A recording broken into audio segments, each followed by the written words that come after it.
Hi అందరికి, నేను స్వరూప. ఆన్లైన్లో పాలసీలు తీసుకుంటున్నారా? తక్కువ ప్రీమియం చెప్తున్నారా? 20-30% డిస్కౌంట్ కూడా ఇస్తున్నారా? ఇంకా ఒక క్షణం కూడా ఆలోచించుకుంటూ పాలసీలు తీసుకుంటున్నారు కదా.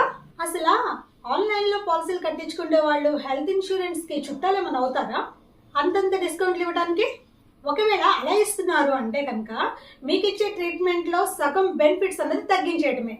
అంటే రూమ్కి అలాగే అంబులెన్స్కి క్యాపింగ్ ఉండటం అంటే ఏంటంటే మీరు ఈ రూమ్లోనే ఉండాలి అని చెప్పేసి వాళ్ళు చెప్తారనమాట.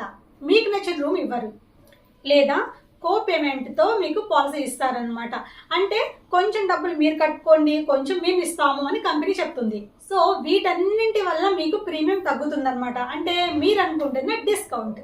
అసలు అన్ని బెనిఫిట్స్ని ఎందుకు తగ్గించుకోవడం? అసలు మీరు పాలసీ తీసుకుంటుందే అన్ని రకాల బెనిఫిట్స్ పొందడానికి, అలాగే అన్ని రకాల ట్రీట్మెంట్ అందుకోవడానికే కదా. అసలు ఆ ట్రీట్మెంట్కి మీకు క్లెయిమే రాదు అని అనుకున్నప్పుడు ఇంకెందుకు ఆ కొంచెం ప్రీమియం కూడా కట్టుకోవడం? ఆ డబ్బులు కూడా వేస్టే కదా. సో ఆ డబ్బులు కూడా మీకు మిగులుతాయి కదా, ఇంకెందుకు పాలసీ తీసుకోవడం? సో ఇలా కాకుండా మంచి బెనిఫిట్స్తో, అన్ని రకాల బెనిఫిట్స్తో మీకు పాలసీ కావాలనుకుంటే, అన్ని రకాలుగా మీకు అందుబాటులో అన్నీ ఉండాలి అనుకుంటే కనుక మంచి పాలసీ తీసుకోండి. అలా కావాలనుకుంటే నన్ను కాంటాక్ట్ అవ్వండి, మీకు సూట్ అయ్యే మంచి ప్లాన్ నేను ఇస్తాను.